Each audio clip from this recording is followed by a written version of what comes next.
আপনাদের স্বাগত। বর্ষাকাল এসে গেছে আর আমার কাছে বর্ষাকাল আর ইলিশ মাছ সমার্থক শব্দ। আমি জানি আপনাদের অনেকেরই অবস্থা আমারই মতো। তো আজকে আমার রান্নাঘরে ইলিশ ভাপা। এই রেসিপিটা খুবই সহজ এবং খুবই টেস্টি। যদি এই ভিডিওটা আপনাদের ভালো লাগে অবশ্যই লাইক করবেন আর শেয়ার করবেন আর আমার চ্যানেলটাকে সাবস্ক্রাইব করবেন। তো চলুন দেখে নিই কি করে আমি রান্না করছি ইলিশ ভাপা। ইলিশ ভাপা করার জন্য আমি নিয়ে নিয়েছি 4 পিস ইলিশ মাছ।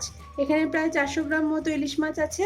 এছাড়া আর আমি নিচ্ছি সর্ষের তেল, কাঁচা লঙ্কা, সাদা সর্ষে, কালো সর্ষে, হলুদ আর লবণ। আমি মাছের পিসগুলোতে লবণ আর হলুদ মাখিয়ে নিয়েছি। 2 মিনিট এভাবে ভালো করে মাখিয়ে নিয়েছি।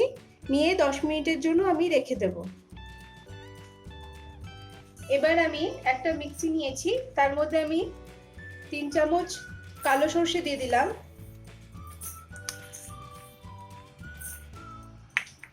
1 চামচ সাদা সর্ষে দিয়ে দিলাম,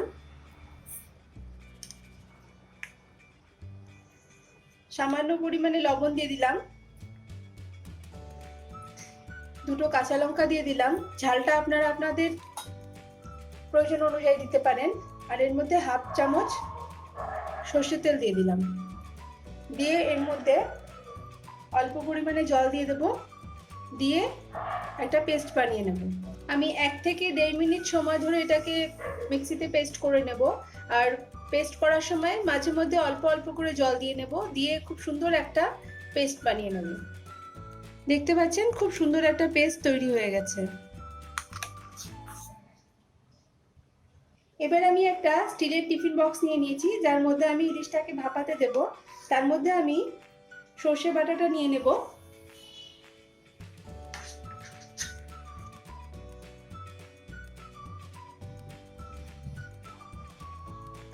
তার মধ্যে আমি পরিমাণ মতো লবণ দিয়ে দেবো। আমি এখানে লবণ বেশি দেব না, কারণ মাছটা হলুদ লবণ দিয়ে একবার মাখানো হয়েছে। আর সর্ষে বাটার সময় আমি তার মধ্যে লবণ দিয়েছি। অল্প পরিমাণে হলুদ দিয়ে দিলাম।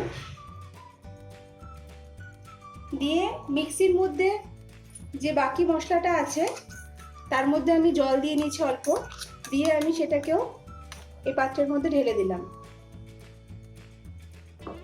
অনেকে এই মশলার মধ্যে 1/2 চামচ টক দই দেয়। আমি টক দইটা ইউজ করছি না। টক দই মাছের মধ্যে হালকা টক ভাব চলে আসে, যেটা আমার ভালো লাগে না। আপনারা প্রয়োজন হলে দিতে পারেন, নাও দিতে পারেন। এটা মাছটাকে এমনিতেই 15 মিনিট যদি আমি ম্যারিনেট করি তাতেই মাছটা নরম হয়ে যাবে, টক দই দেওয়ার প্রয়োজন হয় না। এবার আমি এর মধ্যে মাছগুলোকে দিয়ে দেব। মাছগুলো দেওয়ার সময় খুব ভালো করে দুপাশে এভাবে মশলাটাকে মাখিয়ে নিতে হবে।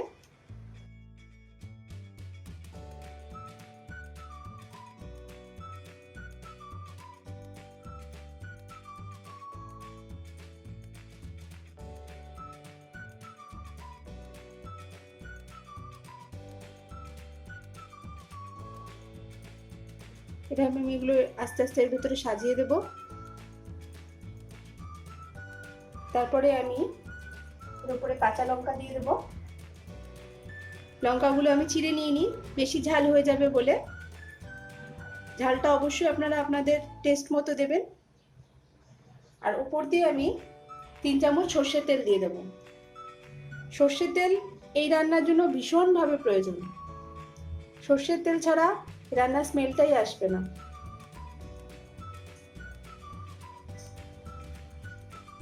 এভাবে আরো 15 মিনিট আমি এটাকে ম্যারিনেট করার জন্য রেখে দেব। 15 মিনিট হয়ে গেছে। এবার আমি টিফিন কারি ঢাকনাটা ঢেকে দিলাম। এবার আমি এটাকে ভাপের মধ্যে বসাবো। প্রথমে আমি একটা কড়াই নিয়েছি, কড়াইয়ে অল্প পরিমাণে জল দিয়ে দিয়েছি। জলটা যখন হালকা গরম হয়ে গেছে তখন আমি এর মধ্যে টিফিন কারিটা বসিয়ে দিলাম। এবার আমি সাইড দিয়ে আরো কিছুটা পরিমাণ জল দিয়ে দেব। জলটা দেওয়ার সময় খেয়াল রাখতে হবে যেন টিফিন কারির মাঝ বরাবর এটা থাকে, কারণ খুব বেশি পরিমাণে জল হয়ে গেলে জলটা ফুটন্ত অবস্থায় উপচে টিফিন কারির মধ্যে ঢুকে যেতে পারে। জলটা খুব ভালোভাবে গরম হয়ে গেছে। এবার আমি এটাকে ঢাকনা দিয়ে ঢেকে দেব। দিয়ে গ্যাসটাকে মাঝারি আঁচে রেখে দেব। দিয়ে এভাবে 15 মিনিট এটাকে ভাপে রাখবো। 15 মিনিট হয়ে গেছে, এবার আমি গ্যাসটা বন্ধ করে দিলাম। এবার আমি ঢাকনাটাও খুলে দেব। এইভাবে আরো 10 থেকে 15 মিনিট আমি এটাকে এভাবেই রেখে দেব, তাতে টিফিন কারিটাও ঠান্ডা হয়ে আসবে। আরেকটা কথা বলে দিই, কেউ যদি এই কড়াই, অ্যালুমিনিয়ামের কড়াই ইউজ করেন, তাহলে জল দেওয়ার আগে নিচে একটু হালকা সামান্য তেল দিয়ে দিতে পারেন, তাহলে জলটা ফোটার যে দাগটা, সেই রকম দাগ কড়াইয়ের গায়ে হবে না। 15 মিনিট হয়ে গেছে, টিফিন বক্সটাও ঠান্ডা হয়ে গেছে।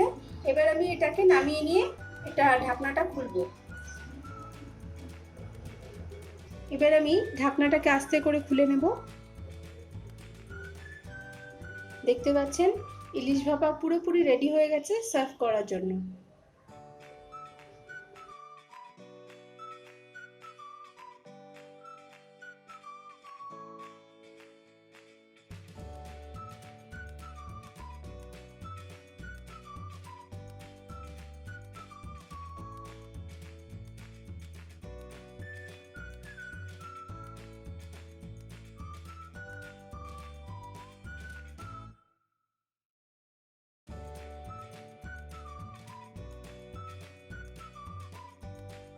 তো বন্ধুরা, ইলিশ ভাপার রেসিপিটা কেমন লাগলো? আপনাদের মতামত অবশ্যই কমেন্ট বক্সে লিখে আমাকে জানাবেন।